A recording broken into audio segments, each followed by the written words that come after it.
समास, समसनम समासः, संक्षेप को ही समास कहते हैं। किसी भी बड़े वाक्य को छोटे एक शब्द के रूप में लिख देना ही समास है, छोटे रूप में लिख देना ही समास है। समास के प्रकार, संस्कृत में समास के 5 प्रकार हैं, हिंदी में 6 प्रकार हैं। संस्कृत में 5 प्रकार कौन कौन से हैं? केवल समास, अव्ययीभाव, तत्पुरुष, द्वंद्व और बहुव्रीहि।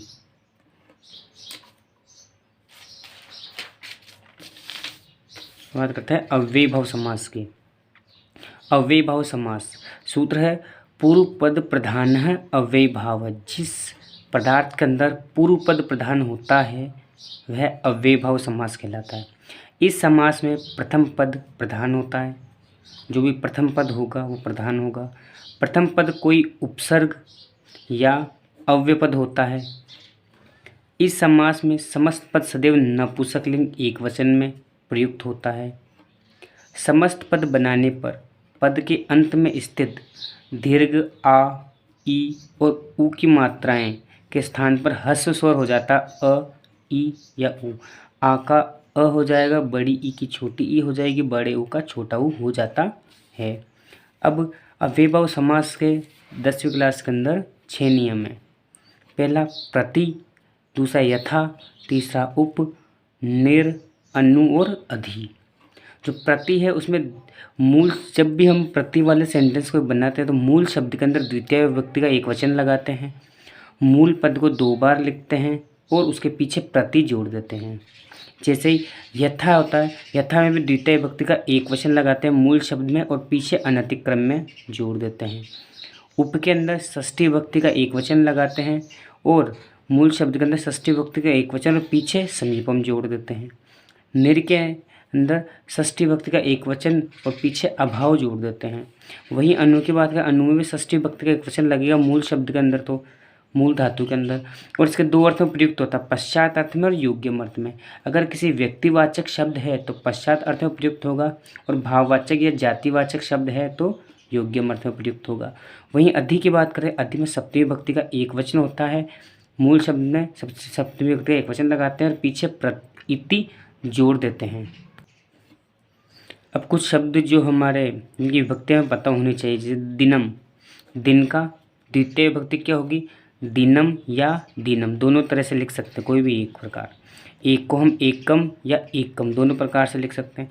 छात्र की द्वितीय विभक्ति होगी छात्रम या छात्रम। अर्थ की द्वितीय विभक्ति होगी अर्थम या अर्थम। क्षण की द्वितीय विभक्ति होगी क्षणम या क्षणम। शक्ति की शक्तिम, उचित की उचितम, इष्ट की इष्टम, इच्छा की इच्छाम, काल की कालम, रूप की रूपम। यह है द्वितीय विभक्ति जो हमारे अभी समास के अंदर काम आने वाली है। जैसे द्वितीय विभक्ति किसके अंदर होती है? द्वितीय विभक्ति प्रति के अंदर काम आएगी, मूल शब्द के अंदर द्वितीय विभक्ति लगानी प्रति। जैसे आ जाए प्रतिदिनम तो दिनम दिनम प्रति। आ जाए यथा, यथा रूप तो रूपम रूपम अनतिक्रम में यथा में लग जाता है। वैसे ही षष्ठी विभक्ति की बात करें, शीत का शीतस्य हो जाता है, हिम का हिम की षष्ठी विभक्ति है हिमस्य, धन की धनस्य, रूप की रूपस्य, पुष्प की पुष्पाणाम, धन की धनस्य, जल की जलस्य, बल की बलस्य, जन का बनता जनानाम, गुण का गुणानाम, मक्षिका का मक्षिकाणाम, आहार का आहारस्य, कृष्ण कृष्णस्य, लता का लतायाः, हरि का हरे, नदी का नद्या, गुरु का गुरुः, राजा का राज्ञः, वधु का वध्वा। और शब्द हैं विष्णु का विष्णुः, गंगा गंगायाः, राम का रामस्य। ये षष्ठी विभक्ति रूप बनते हैं। अब सप्तमी विभक्ति की बात करते हैं। राम का बनता है रामे, सप्तमी विभक्ति राम की सप्तमी विभक्ति का एक वचन होता है रामे। हरि का हरौ, गुरु का गुरौ, लता का लतायाम, आत्मा का आत्मनि, गोप का गोपी, राजा का राज्ञी या राजनी। ये शब्द, ये विभक्तियाँ पता होनी, जैसे द्वितीय विभक्ति, इन शब्दों की द्वितीय विभक्ति पता होनी चाहिए जब हम समास कर पाएंगे। इन शब्दों की षष्ठी विभक्ति का एक वचन या बहुवचन में पता होना चाहिए। सप्तमी विभक्ति, इन शब्दों का पता होना जरूरी है समास करने के लिए। अब हम समास से कुछ उदाहरण करते हैं नियम से सारे। जैसे अधिरामम, अधि जो भी है उसके अंदर हम क्या लगाते हैं? सप्तमी विभक्ति का एक वचन और इति जोड़ देते हैं। तो अधिरामम का मूल शब्द क्या है? रामम, तो राम के अंदर हम राम की सप्तमी विभक्ति का एक वचन क्या हो जाएगा, रामे। तो क्या बनेगा, रामे, और पीछे हम इति जोड़ देते हैं। उपगुरु, गुरु की, अब उप जब उपसर्ग लगता है षष्ठी विभक्ति लगती है, गुरु की षष्ठी विभक्ति का एक वचन क्या जाए, गुरु हो, अभी लिखाया था विभक्तियों में, और समीपम पीछे जोड़ दिया जाता है। निर्जनम, निर जब भी उपसर्ग होता है तो हम लगाते हैं षष्ठी विभक्ति मूल शब्द के अंदर, तो षष्ठी विभक्ति तो जनानाम हो जाएगी, क्योंकि जन जो है वो एक नहीं होता, बहुवचन होता है, इसलिए जनानाम आया है। और निर के जग लग जाता अभाव पीछे। यथेच्छम, तो जो इच्छा शब्द है उसका द्वितीय विभक्ति एक वचन क्या हो जाए, इच्छाम, क्योंकि यथा जब उपसर्ग लगता है द्वितीय विभक्ति आती है, मूल शब्द के अंदर द्वितीय विभक्ति और पीछे अनतिक्रम में जोड़ दिया जाता है। उपगंगम, गंगाया पश्चात है, जो अनु शब्द है वो पश्चात अर्थ में प्रयुक्त हो रहा है, क्योंकि गंगा एक व्यक्तिवाचक शब्द है। तो गंगाया, गंगा की तृतीय विभक्ति एक वचन क्या हो जाए, गंगाया, ये लता के हिसाब से रूप चलते गंगा के, लताया गंगाया, और इसके पीछे पश्चात जुड़ गया। प्रत्येकम, अब प्रति जब उपसर्ग होता है तो हम क्या करते हैं, मूल शब्द को दो बार लिखते हैं, द्वितीय विभक्ति का एक वचन लगाते हैं, तो एकम एकम और पीछे प्रति जोड़ देते हैं। अनुरूपम, तो रूपस्य योग्यम, षष्ठी विभक्ति का एक, अनु जब उपसर्ग लगता है षष्ठी विभक्ति का एक वचन और पीछे योग्यम या पश्चात जुड़ता है, अगर व्यक्तिवाचक है तो पश्चात जुड़ेगा, और अगर भाव या गुणवाचक है तो क्या बन जाएगा, योग्यम जुड़ता है। अधिहरि, हरौ इति, अधि जब उपसर्ग लगता है सप्तमी विभक्ति एक वचन लगता है, तो सप्तमी विभक्ति एक वचन क्या है, हरि का हरौ, तो इति, हरौ इति।